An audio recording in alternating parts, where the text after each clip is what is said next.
Sampai dia ngomong, "Beli Yudi, boleh aku cium nggak?" Hah? Kan gitu saya kaget, Bu. Pakainya putih-putih semua. Nah, pas di depan lewat, saya dia lompat nengklang gitu ngigel. Menari. Waduh. Oke, Yudi Kresna. Iya. Salah satu penyanyi yang boleh dibilang ya, kalau orang mengatakan mutiara gitu dari Bali bagian barat, dari negara. Jadi sebetulnya kan negara itu cukup banyak ya menyimpan bakat Banyak musisi sekali. dan penyanyi. Tapi yang sampai ke Denpasar dan kemudian angkat nama, kenapa jarang gitu? Salah satunya Yudi. Kalau menurut Tiang, Pak Dea, kalau memang sih dari zaman yang dulu, waktu pertama kali saya mulai masuk di dalam dunia ini, di dunia ini, di lagu Bali, Lagu Bali, ya. lagu Bali. Nah, itu sebenarnya kemarin itu memang linknya memang ke Denpasar, karena pada saat zaman itu ya belum seperti yang sekarang ya. Karena Kalau belum zaman online gitu ya. belum zaman online lah. Sekarang pun orang-orang kalau mau bisa mengekspresikan untuk bernyanyi itu udah bisa sendiri kan, seperti itu dari segi alat Ya dulu kan musik. ada persepsi orang mengatakan ibaratnya kalau mau rekaman, kalau mau ngetop harus ke Denpasar gitu. Iya, Kan, benar. dulu ya. Dan waktu zaman dulu kan kita lebih masih identik dengan yang namanya satu produser Iya. untuk yang memproduksi seperti itu. Nah, ketika kalau pengalaman saya dulu, memang sih saya punya kakak atau teman gitu kan. Nah, bekerja di sini dia sebagai perantara istilahnya untuk membawa ke Denpasar, dan kebetulan di Januari dulu kan ikut audisi juga. Di negara pun sama, ikut audisi tapi nggak pernah dapat juara. Artinya sebelum terdampar di Iya, Januari Record, itu di negara udah sempat berusaha waktu itu ya sebetulnya. Kalau berusaha untuk rekaman sebenarnya tidak ada sama sekali. Tapi waktu itu saya baru mulai merintis ya, mungkin menambah pengalaman kan gitu, ikut lomba di radio aja gitu, Pak. Itu waktu ke Januari itu masih SMA ya? Masih SMA dulu. Sejak kapan mulai suka menyanyi sebenarnya? Mulai suka menyanyi itu kalau nggak salah kelas 2 SMP ya, kelas 2 SMP, dan itu baru tahu namanya lagu Bali dan baru tahu namanya lagu-lagu seperti itu. Berarti sebelum itu waktu SD nggak tahu lagu Bali ya? Nggak tahu, jujur nggak tahu, Ade. Yang tahu paling di sekolah kan lagu Bintang Kecil yang masih TK seperti itu kan. Nah, pada saat mulai SMP itu mungkin tetangga pernah dengar, dia kan ibu Nenun dengar radio gitu kan, ada lagu Bali, loh kok enak lagu ini kan gitu.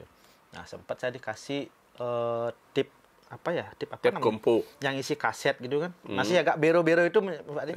Masih bero-bero. Di sana saya belajar, itu lagu yang pertama saya pelajari itu adalah lagunya Belitut Panji Kuning. Yang mana? Pidan beli ngorahang, Ya. tenanane selantang tua. Yang itu Telur Apit Batu ya kalau nggak salah. Iya, Telur Apit Batu.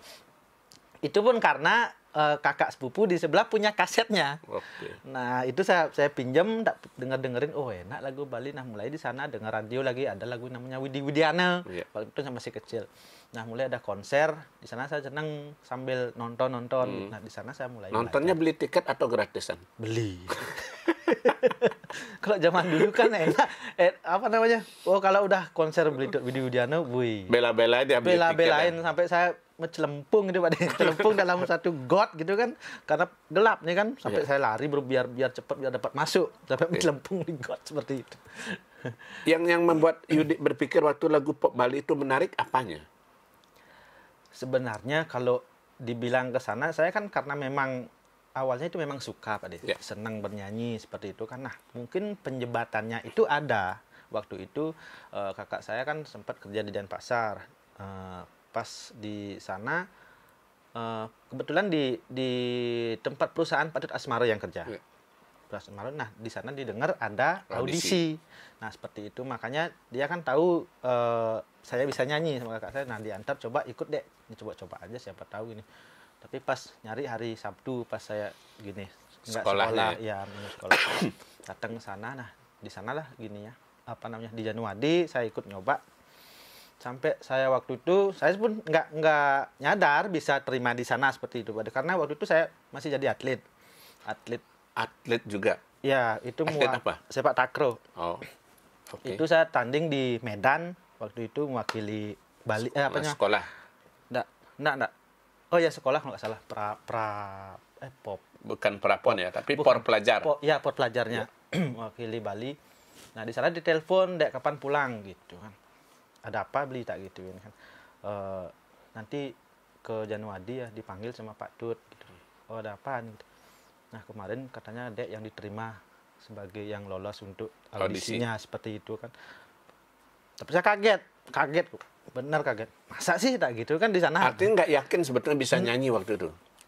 Bisa nyanyi kan memang nyanyi kan memang bisa dengan ya karakter sendiri seperti itu, tapi kan tidak menyangka sampai bisa istilahnya masuk dapur rekaman yang dengan nama Januadi pada saat zaman itu kan lagi tersohor gitu kan, ada Dek Uli, ada Ari Kencana seperti itu.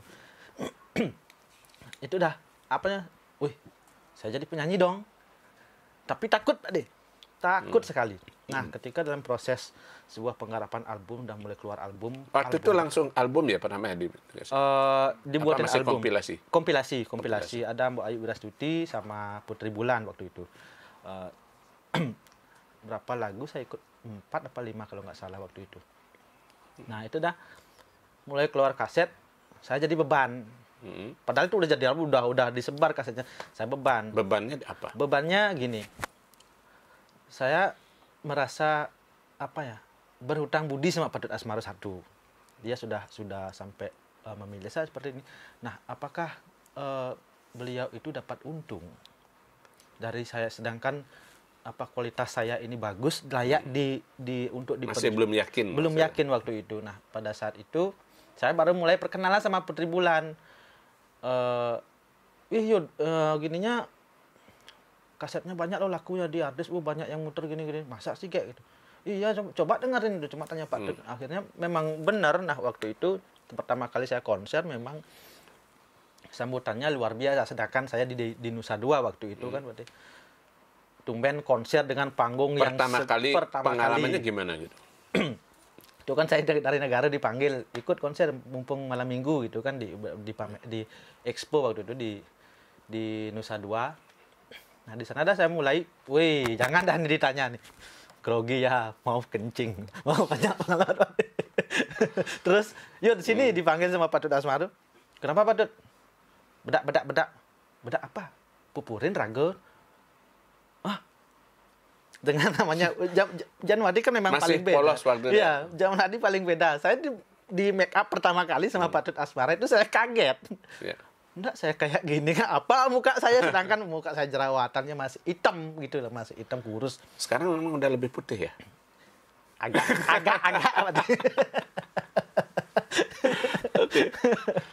Nah, pertama dah mulai itu pada saat pentas pertama, kan saya pertama itu sebagai pembuka. Di luar ekspektasi saya itu sambutannya luar biasa, sampai semua mau naik panggung gitu kan. Saya nawarin siapa yang ikut nyanyi gitu kan. Banyak berebutan kok. Ada ibu-ibu atau remaja putih berebutan? Remaja. Oh, saya kira ibu-ibu. Ada 2 orang waktu itu, ingat saya. Agak yang gemukan satu, yang satu putihan cantikan ini. Ntar dulu, itu sampai diingat sedemikian rupa, apakah something happen? Nggak. Itu memang pengalaman pribadi saya pertama kali. Sampai sekarang saya ingat. Ada 2 orang mungkin yang agak gendutan gitu. Ya, tangganya kan kecil gitu. Ini ada yang cantikan satu. Nah, dia kalah lah. Gini, kesenggol. Rebutan mau naik. Ya. Sampai di panggung, ajak nyanyi. Sampai dia ngomong, "Beliudi, boleh aku cium nggak?" Hah? Kan gitu saya kaget, Bu. Aku nggak bisa jawab. Tapi dia nyosor gitu kan. Waktu itu nggak tahu, saya nggak ingat nama. Udah lupa yang mencium itu yang gendutan apa yang cantikan ya? Yang gendutan. Rekaman pertama, manggung pertama, hadiahnya ciuman ya. Ciuman. Itu lagu apa ya waktu itu? Nampang Semengan. Itu lagu Nampang Semengan. Nggak sampai. Artinya itu yang membaptis Yudi akhirnya menjadi penyanyi lagu pop Bali gitu ya? Iya, benar sekali. Dan gini juga Pak De, kalau waktu dulu itu memang saya tidak ada yang support. Jujur dari ayah saya sendiri, bapak saya itu kurang setuju. Tidak setuju, sama sekali tidak setuju. Ngapain kamu ikut gini, mending kamu sekolah yang benar gitu, biar kamu jadi susah. Artinya dari keluarga nggak kepingin anaknya jadi artis gitu ya? Kalau zaman dulu kan nggak, pikiran orang tua nggak sampai ke sana kok. Iya. Dia masih gimana cara anak biar sukses, seperti pernah sukses. Bayangannya kalau nyanyi itu ngabis-ngabisin waktu aja gitu aja. Ya kan nggak, ya, mungkin pemikiran mereka itu ya nggak mungkin lah anak saya dari kampung juga nggak bisa jadi penyanyi seperti itu.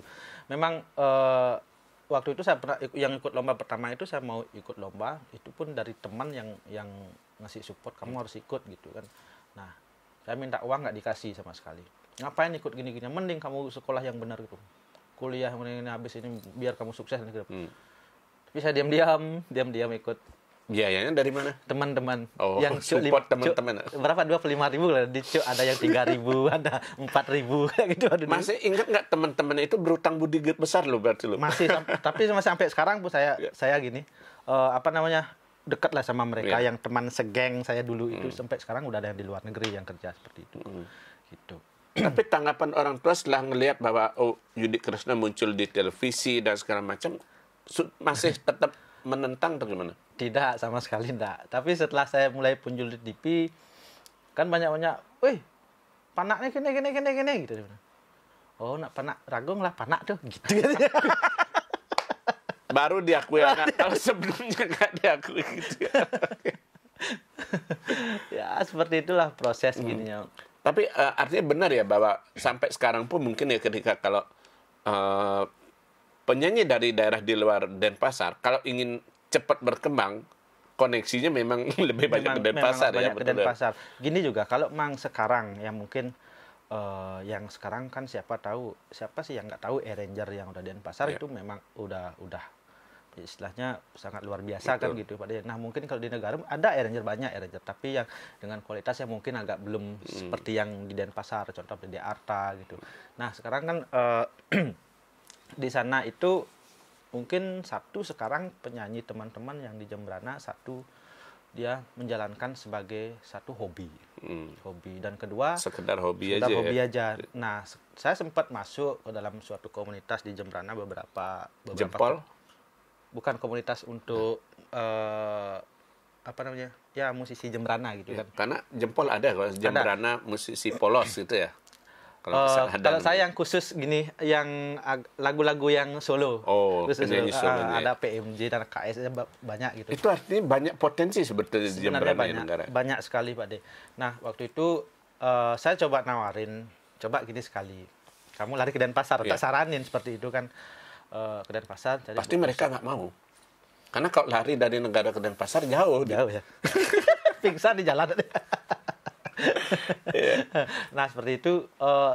Jawabannya apa? Kendalanya gini, satu ya sih memang bagus tapi mahal. Satu kesannya mahal. Terus? Dan kedua waktunya mungkin ke Denpasar harus nyari. Karena sementara mereka masih stay di negara. Di negara gitu ya. Memang dia aktivitas sehari-hari di negara seperti itu. Itu dah sebenarnya kendala di biaya musik mungkin atau seperti apa itu. Kalau saya pikir-pikir, walaupun lah kelas seperti teman yang di sana bandingkan dengan saya, walaupun saya sudah punya nama, tetap saya juga gini. Istilahnya sebagai penyanyi itu yang pertama itu memang istilahnya harus berani berkorban. Berkorban dalam artian yaitu memang waktu, tenaga, biaya dan lain-lain seperti itu. Jadinya kalau memang seperti itu ya mau seperti itu ya hasilnya ya seperti itu gitu kan, seperti itu kan jadinya. Kalau kita memang mau berbuat yang mau istilahnya sekalian selagi mumpung gini yang bagus gitu istilahnya, cari yang bagus. Hasil kan nanti artinya kalau emang maksimal ya harus berani harus berani juga usahanya gitu. Nah itu kalau setelah mulai dari Nampang Semeng itu udah mulai jadi artis dan sebagainya, ada kesan orang mengatakan bahwa awal-awal pemunculan Yudi suaranya Widi-Widiana banget. Nah itu karena memang disengaja. Kalau gini bukan Widi-Widiana kok, tapi ada Kencana. Arik Kencana yang pertama kali. Gini, ceritanya gini, memang waktu dulu kan pertama baru belajar nyanyi kan yang tahu lagu Panji Kuning. Dulu pertama belajar sekali yang lagu Panji Kuning memang kayak Panji Kuning. Tapi menurut saya, itu karena saya nyanyinya di dalam, nggak ada yang dengar. Nah, kedua mulai saya ikut nyoba-nyoba karena waktu masih ada zaman VCD karaoke Widi-Widiana, di sana saya belajar ngikutin gaya Widi-Widiana. Nah, mulai saya setelah itu ada konser beli Ari Kencana, saya baru tahu Ari Kencana. Ikut Ari Kencana. Ikut, oh, kok enak kayaknya ya lagunya ini. Nah, saya belajar nekes kayak gitu kan. Ya. Apa namanya? Cengkoknya. Di bulan kayak nekes gitu kan. Nah, itu karena jadi kebiasaan. Teknik falsetto ya. Teknik gitunya, teknik agak nekes. Karena kan banyak seperti itu. Nah, setelah saya mulai di sana, memang seperti itu. Tapi dengan apa namanya? Memang basic saya itu ada bedanya, jadi kayak kecampur mungkin kayak Bidi Budiana sedikit, kayak Ari Kencana sedikit gitu, seperti itu. Jadinya sepintas lebih banyak dominannya ke Ari Kencana.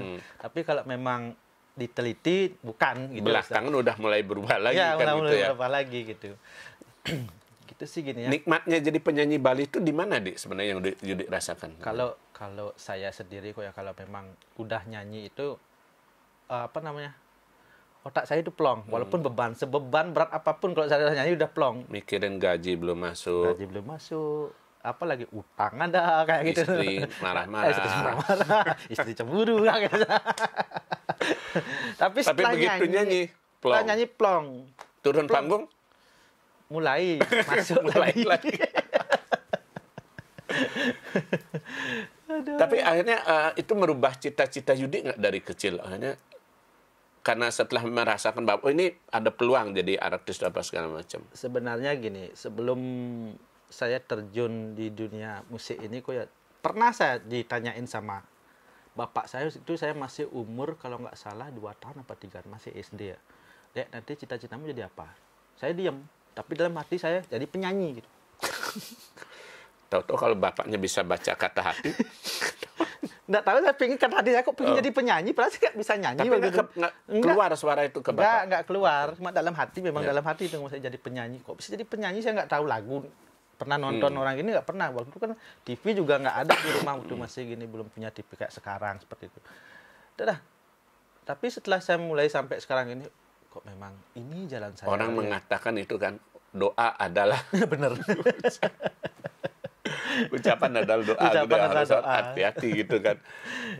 Tapi kalau sekarang misalnya Yudi kembali ke ya di Denpasar, mungkin orang udah banyak tahu penyanyi. Tapi begitu kembali ke kampung halaman, gimana respon teman-teman mungkin yang dulu sering ketemu dengan Yudi dan sekarang udah biasa, dia nggak terlalu gini. Artinya ya seperti teman biasa gitu. Cuma apa namanya? Ya kalau dulu kan mungkin jadi artis cai jadi gitu bahasa. Awalnya sempat bilang gitu ya. Gitu. Dialek negaranya gimana kalau ngomong waktu itu? Cai gaya gati bu jadi cai yo, udah dia artis gitu. Keleng jadi. Itu kalau dia negara. Tapi Yudi sendiri nggak ngerasa sebagai artis gitu ya? Nggak, kalau saya di rumah dimanapun apa namanya, kalau yang artis itu bagi saya sih memang itu sebuah profesi ya. Tapi kalau ketemu orang tuh saya nggak merasa jadi orang terkenal. Beda ya, kok di atas panggung artis, tapi kok di bawah panggung lain lagi gitu. Bener. Pegawai swasta. Pegawai swasta. Sempat saya pun kerja di tempat yang sekarang saya kerja itu, saya pernah kemarin kayak negen tenda gitu kan. Negen tenda. Mungkin ada yang kenal saya kan. Beli di Kesnang ya. Oh nggih, sambil gini tiang, bawa tenda ada event gitu kan. Oh nggih, ada kan tenda jadi sing udah di artis benar kan beliung lapis gitu. Dan di artis beliung lapis gitu ya. gitu bahasanya. Saya sampai belengak sebentar. Oh nggih, kita tiang dari penyanyi tapi ke angin tiang di pas sampingan itu, tapi untuk kerja untuk menafkahi hidup tiang tetap bekerja seperti itu. Tapi Yudi sempat merasakan nggak bahwa artinya dari menyanyi itu memang ada sesuatu yang bisa didapat, disimpan atau ditabung itu penghasilan? Benar, ada. Benar, sempat. Nah, itu sekitar berapa tahun yang lalu, itu kan yang mungkin pas rame-ramenya job ya, rame-ramenya job itu sampai saya sakit, karena hampir tiap hari itu terus nyanyi sampai saya ngumpulin. Karena kejar cuan. Dan itu pun saya tidak istilahnya bayangan saya dapat seperti itu, tidak pernah saya membayangkan saya harus dari nyanyi ini dapat menargetkan saya harus dapat uang sekian. Saya nggak pernah, sama sekali nggak pernah, karena itu memang rezeki kan dari atas itu. Tapi yang kembalikan ke semuanya yang kembali yang di atas. Artinya dibayar mahal pernah, dibayar murah pun pernah. Benar. Dan Yudi pilih-pilih nggak tempat manggung waktu itu? Kalau tempat manggung nggak pernah. Nggak pernah pilih tempat manggung dimanapun. apa namanya nyanyi ya. Berarti dari acara telung bulanan orang kawinan juga oke gitu Iya, ya? oke, tetap gini. Karena kalau dia yang perlu saya kan gitu untuk Termasuk ngayah di pura-pura pernah juga? pernah. Pernah punya pengalaman unik nggak ketika manggung-manggung sebagai penyanyi itu? Kalau ngomong uniknya kebanyak. Misalnya, Misalnya, pernah kerauhan mungkin? oh kerauhan enggak. Kalau kerauhan enggak itu. Tapi kalau melihat sesuatu ya, itu saya pernah kejadian di Tegalalang nyanyi sama siapa waktu itu ya Sesego. Dan saya pun dari negara bawa motor ya. Bawa motor. Negara ke Tegalalang konser bawa motor? Ya. Gede Bayu ya? Nah, Truno gede Bayu nih. Nah, sambil jalan, saya sempat janjian di Gianyar sama gini, yang ngundang gitu kan, dia berangkat bareng di taruh motor sini. Oke, gitu. Saya telat berapa menit ya? 5 menit atau 10 menit saya ditinggalin. Di mana nih gitu? Aku udah jalan, kamu jalannya langsung ini. Aduh. Itu dapat uang 300.000 kalau nggak salah. 250.000 apa 300 kalau nggak salah. Oke, saya jalanin seperti itu kan. Nah, masuk dah. Kayak ada pohon bambu gitu ya, sampai lingkar-lingkar itu kan. Tapi saya nggak sih pernah takut. Di daerah mana? Tegalalang. Tegalalang. Tegalalang itu kan gelap. Nah, masuk ke kedalaman. Setelah nyanyi semua pada pulang, kan pada pulang. Saya datang pertama, nyanyinya di terakhir ditaruh. Sampai di Sesego juga, ragu bang malunan nah, gitu. Ragu kini gitu. Nah, si ngengken tak gitu kan. Akhirnya dengan saya ngomong seperti itu, saya terlantar di paling belakang pulang, nggak ada aja nih. Semua pada pulang kan sepi kok. Itu pas jam setengah 12 saya pulang. Ada Risinta yang pulang barengan, tapi dia bawa mobil. Saya di belakang ituin. Ternyata saya salah jalur. Dia ke kiri mau ke Bangli, beda jalannya saya nggak tahu kan paling waktu itu. Nah sampai lihat suatu setre ya namanya setre kiri kanan tuh. Wih, dah peduli ya ikut kok. Kayak jalannya salah ya. Untung ada rumah itu, villa ya kalau nggak salah. Tak security tak tanya. Permisi Pak, kalau ke Denpasar lewat jalan ini gitu. Oh dan Gus nih balik gitu. Nih kawan pertigaan nih lurus. Oh nih kan geng gitu. Lagi lihat setre, langsung spionnya gini. Tutup saya tutup. Biar nggak gini fokus ke depan. Lewat situ aman. Udah aman nih. Ternyata di galangnya ada. Nih karena saya lihat dari jauh itu banyak orang yang mungkin lagi ngobrol itu kan pakai saput kan dingin, lampunya terang di pinggir jalan. Nah setelah saya mendekati udah sampai sekitar dekat orang-orang itu, dekat dari sini sama kursinya inilah. Loh kok cuma satu orang kan gitu. Satu orang itu putih lagi gininya pakaiannya putih semua. Nah pas di depan lewat saya dia lompat nengklang gitu ngigel menari gitu. Waduh. Tapi sebenarnya tadi tak gini lagi spionnya lagi udah aku gini. Tapi saya masih ingat kalau saya ngebut saya jatuh di sungai ini gitu kan. Tapi saya pelan-pelan. Tapi udah takut nih. Takut udah jujur. Akhirnya akhirnya aman. Berarti besok-besok kalau konser mestinya honor naik sekian kali lipat ya dengan risiko itu tadi. Waktu itu kan saya masih belum gini juga kok belum punya mobil atau kendaraan seperti apa waktu itu ya kemanapun oke. Kalau sekarang udah punya? Ya Asdong Kare berarti punya. Rezeki dari lagu pop Bali lumayan juga dong. Benar, itu memang rezeki dari hasil nyanyi yang tak beli ini gitu. Iya. Nah, yang kalau orang ada yang nanya, seberapa lekat sebetulnya Yudi Kresna dengan lagu pop Bali? Kalau lekat, artinya bagian lagu pop Bali itu jangan-jangan udah menjadi satu bagian dari kehidupan Yudi yang nggak bisa dipisahkan. Benar. Itu kalau lagu Bali itu memang kenapa ya? Pokoknya saya itu kalau nyanyi senang kalau udah lagu Bali, apalagi yang kan tahu kalau saya suka lagu yang agak melo-melo seperti itu, agak ke Bali. Kalau udah lagu yang nuansanya ke Bali, lebih ke Bali itu paling saya senang. Ya. Justru kalau lagu yang ngebeat malah kurang. Agak kurang. Ya. Kurang seretnya nyanyinya gitu loh. Walaupun lagunya bagus tapi kadang kurang seretnya. Tapi kalau udah lagu yang melo ada iramanya agak ke Bali itu. Senang, paling senang saya. Lebih menjiwai gitu ya. Lebih menjiwai. Entar dulu kok. Kenapa? Ini saya mau minum. Oh iya, lupa dari tadi. Jangan lupa secangkir kopi. Gara-gara mikirin yang putih-putih tadi, saya jadi lupa sama kopinya. Tapi akhirnya Yudi Krisna memang stay di Denpasar ya? Stay-nya di Denpasar memang dari semenjak mulai kuliah juga dulu kan di sini sampai sekarang. Oke, kuliahnya di bidang apa? Pariwisata di STP dulu. Tapi akhirnya malah terjunnya bekerjaannya bukan di bidang pariwisata malah ya? Iya, memang itu salah jalur. karena suatu hal dulu ya, Yeah. dulu masih ada suatu hal yang memang tidak memungkinkan saya ke sana biar saya gini istilahnya, tapi saya nggak bicara itu masalah pribadi dulu Yeah. ya, pribadi. Akhirnya saya terjun yang seperti yang sekarang ya, mungkin kembali lagi pikir-pikir ya sudahlah, mungkin ini sudah jalan saya seperti ini kan gitu. Kalau kita mikir harus ke sana lagi, nah kayaknya mungkin nggak bisa ya, bukan nggak bisa artinya ya nggak kepingin gitu loh, nggak kepingin masuk. Istilah passionnya udah nggak ada ya di Iya sana. benar. Nah sekarang kalau saya masuk perhotelan lagi kan mesti berpikir satu dulu, kesimpulannya juga saya ambil di sana kalau masuk perhotelan itu saya nyanyi nggak dapet.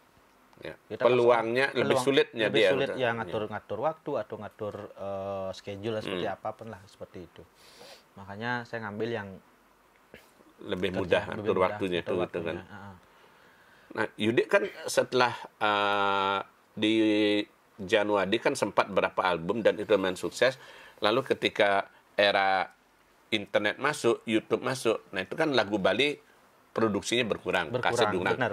Nah, otomatis Yudi Krisna juga sempat dalam tanda kutip intensitasnya menurun. Orang matan Yudi menghilang. Nah, pada waktu itu sempat nggak berpikir untuk sudahlah di lagu Bali cabut bagaimana misalnya? Enggak, waktu itu zaman terakhir itu kan lagu apa ya sama di Januari Pekidih ya sama Dewi Cerangsari. Nah habis itu udah dari sama Pak Tut juga sudah mungkin karena itu udah faktor yang mulai zaman digitalisasi semua itu masuk, jadinya kok penjualan kaset kan mungkin udah nggak masuk gitu kan, jadi hitung-hitungan sebagai produser Pak Tut mungkin agak banyak kerugian seperti itu. Nah akhirnya sempat vakum di sana. Waktu itu saya masih saya jujur waktu itu memang perekonomian saya juga masih gini Pak De, sangat di bawah waktu itu masih gitu. Jadi pengen sekali sebenarnya buat karya tetapi tidak kesampaian. Satu kendala biaya itu paling yang itu yang gini. Nah sampai akhirnya saya ketemu beli Dego Paspa, dia sampai ya seperti ini. Itu berapa lama rentang waktunya sampai sebelum 13. Karena lumayan kan kalau nggak salah ketemu Dego Kantong Bolong itu 2019 ya? Pak 2020. 2019. 19 atau 18. Pokoknya dari 2013 ketemu hampir sekitar 5 tahun. Hampir 5 tahun ya, 5 tahun saya vakum waktu itu. Sampai beli Dego yang nyemangatin kamu udah punya nama, ngapain kamu enggak lanjut lagi gitu kan. Sampai dikasih lagu yang pertama sama beli Dego itu lagu yang Nyesel ya. Lagu Nyesel. Sempat itu. Ya mungkin nggak terlalu naik juga kan. Karena saya lama nggak muncul. Jadi dari sana saya berpikir penyesuaian lagi gitu ya. Penyesuaian lagi. Nah, cobalah lagi saya bikin. Nah, pas kebetulan juga ada rezeki pas kemarin lagu Kantong Bolong. Tapi sebenarnya takut saya bawa. Takutnya kenapa? Kantong bolong. Udah kantongnya bolong. Semoga. Jadi kalau berpikir secara feng shui-nya orang mengatakan judul itu nggak bagus gitu. Iya benar. Tapi kenyataannya? Saya kebalikan itu kan. Ini cuma sebuah lagu gitu kan. Saya nggak terlalu mikir. Tapi nggak terasa memang iya terjadi. Ada benar-benar kantong bolong. Padahal lagunya bukan dalam artinya kantong bolong nggak punya uang. Iya benar. Enggak, tapi dari kebiasaan itu dari ya sama kayak grafik itu udah gitu, artinya ada aja pengeluaran gitu ya? Iya, memang pengeluaran. Memang hampir stuck Pak De. Iya. Hampir stuck dari kantong bolong berapa lagi saya nggak ngeluarin lagu. Sampai 3 tahun ya? Iya. 3 tahun saya nggak ngeluarin lagu lagi. Itu memang turun seperti itu. Berarti saya berpikir lagi, kok bener ya lagunya gini seperti ini gitu. Ya, hati-hati memilih lagu ya. Lagu itu bertuah itu ya. Benar. Makanya mulai muncul lagi itu lagu apa ya? Lagu duet sama Dek Uli. Yang Dek Uli yang apa judulnya? Ampurayang. Itu. Nah, ini kayaknya cocok nih lagu religi yang membangkitkan. Berarti setelah kantongnya bolong, Lunas Ampura. Lalu kena hujan. Jadi hujan-hujanan gitu ya. Artinya secara nggak sadar itu artinya mempengaruhi pola pikir juga dia. Benar. Karena kalau ya bagian besar penyanyi Bali kan seperti yang dibilang itu sugesti sebenarnya apa yang kita ucap itu memang bisa jadi kenyataan. Bisa jadi doa atau apapun seperti itu. Itu. Tapi yang membuat Yudi artinya gede Bayu atau besar rasa percaya diri untuk akhirnya bangkit lagi sekarang ini belakangan ini, bahkan belakangan cukup rajin juga, setahun bisa 2 single itu apa Yu? Sekarang kan gini, apa namanya? Ya saya lihat dari Blitut Widi dan yang senior itu kan mereka sudah mulai bangkit. Kenapa kok saya enggak? Kan itu jadi pertanyaan, dan saya memang udah kecimpung dari ini dari tahun sekian. Ngapain juga saya putus di tengah jalan yang seperti ini selama saya masih hidup bernapas gitu kan.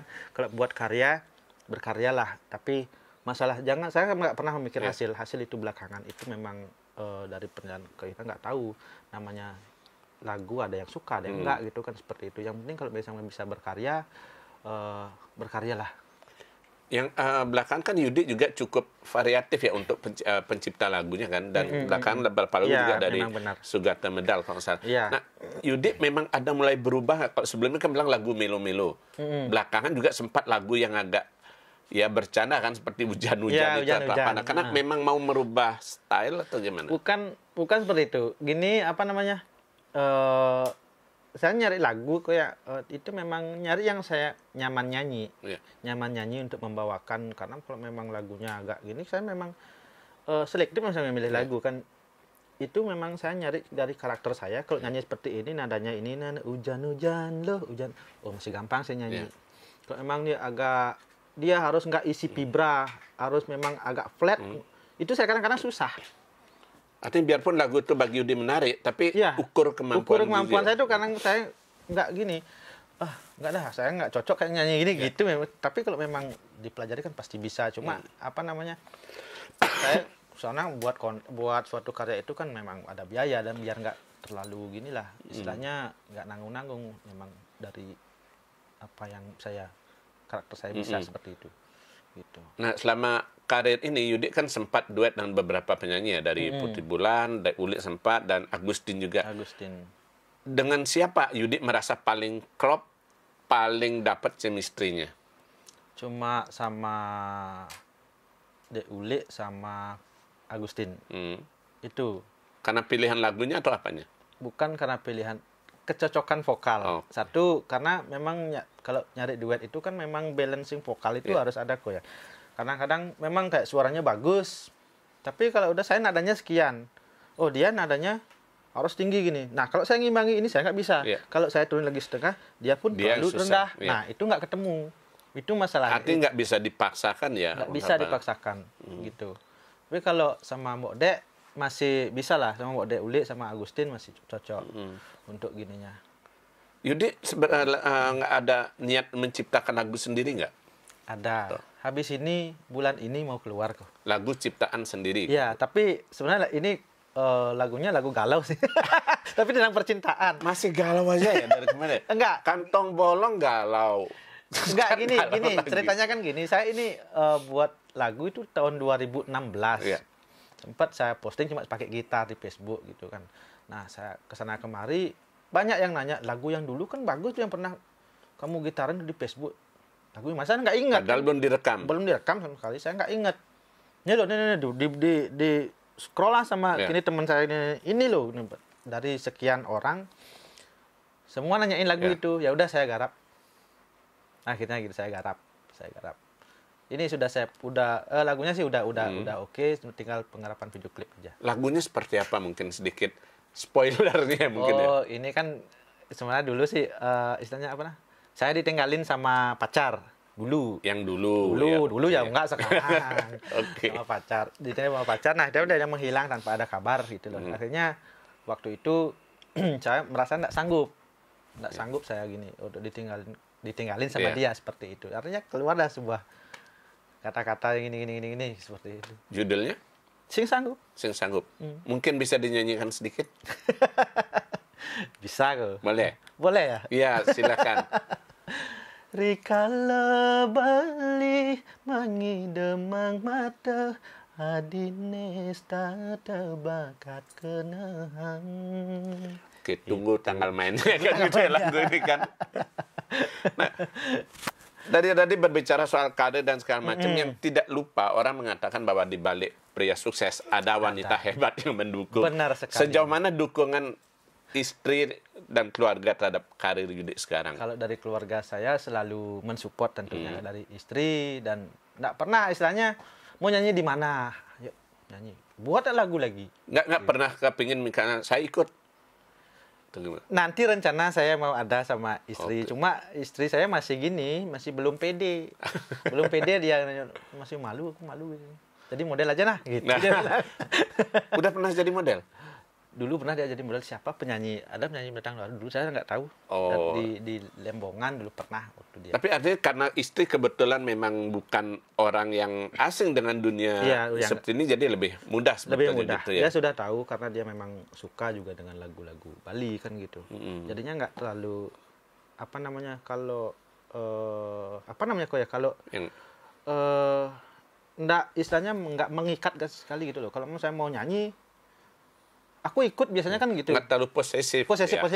Dia enggak, sama sekali enggak. Dia mensupport, saya percaya pun sama dia. Dia percaya sama saya, itu aja. Siapa tahu itu malah bisa jadi ide lagu lagi ya. Nanti rencana pasti saya gini sama dia nanti. Oke. Nah, yang terakhir, apa harapan Yudi terhadap perkembangan lagu pop Bali ke depan ini? Apalagi kalau kita lihat sekarang kan makin mudahnya teknologi, orang jadi ya mungkin kalau dibandingkan dengan zaman Yudi dulu jadi penyanyi awalnya mungkin nggak sebanding kan gitu. Kalau sekarang sangat mudah gitu. Gimana harapan Yudi? Satu yang saya lihat dari kemajuan teknologi, apalagi digitalisasi sekarang ini memang sangat peluang bagus bagi kita untuk mengeluarkan sebuah karya. Tapi intinya janganlah memandang hasil sebelum kita berkarya yang bagus dulu. Semaksimal mungkin kita berkarya, hasil itu bisa belakangan. Itu aja sih kok. Tunjukkan karyamu. Sekarang kan ceritanya mudah sekali. Sekarang kan bisa pakai gitar pun, walaupun kadang-kadang orang nyanyi pakai gitar bolong, ya nggak rekaman, tapi pendengarnya suka. Bisa viewernya banyak, viral ya. Ada yang suka viral, suka di share. Gampang lah sekarang. Tinggal berkarya yang baik. Tinggal berkarya aja. Fokus berkarya. Seperti itu. Boleh nggak kita akhiri obrolan kali ini dengan sedikit dari Nampang Semengen mungkin, Yud? Boleh. Silakan. Ini nggak ada musik ya? Nggak apa-apa ya? Refnya boleh atau dari mananya ya? Kayaknya refnya saya masih ingat. Masih ingat. Nak bajang jegek, bangkyang nelantang ontel, rasa edot ngelahan, ne paling jegegan di tengah manis, ne paling putihan di samping kalem, ne lantang ebok ne di duri ngoyong. Jadi ingat yang gemuk sama yang putih tadi. Oke, Yudi. Terima kasih banyak obrolannya. Sama-sama. Salam secangkir kopi hangat. Oke.